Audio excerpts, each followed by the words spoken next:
శుభోదయం పిల్లలు.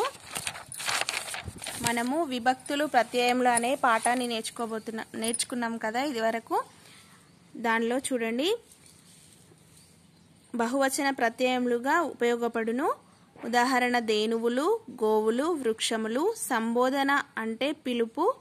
ఉదాహరణ ఓ అమ్మ, ఓరి బుడుగు, ఓయి బాలక, ఓసి దూర్తురారా అనేవి బహువచన ప్రత్యయంగా పిలువబడును.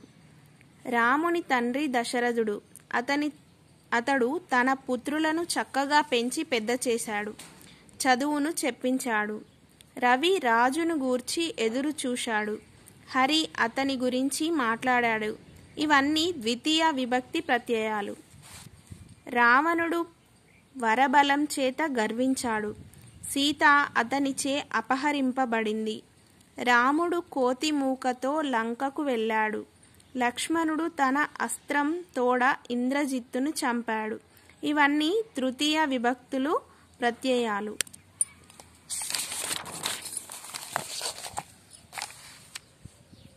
నీకై చూశాను, నా కొరకు వెతకవద్దు.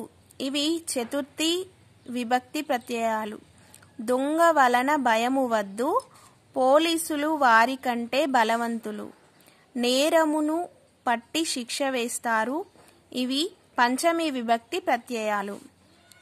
వాలికి సుగ్రీవుడు తమ్ముడు, కిష్కింధకు రాజు. వానరులలో వాలి బలవంతుడు, తార యొక్క కొడుకు అంగదుడు. అందరి లోపల తెలివైన వాడు. ఇవి షష్ఠీ విభక్తి ప్రత్యయాలు. భగవంతుడు అందరి యందు దయచూపుతాడు, భక్తులను తన కనుసన్నన పలకరిస్తాడు. ఇవన్నీ సప్తమి విభక్తి ప్రత్యయాలు. ఈ విభక్తి ప్రత్యయాలు రెండు పదాల కలయికకు కారణమైనప్పుడు తత్పురుష అని పిలువబడే సమాసాలు ఏర్పడతాయి. చోరభయము, చోరుల వలన భయము. లక్ష్మీపతి, లక్ష్మికి పతి. యాగ ఫలము, యాగము యొక్క ఫలము.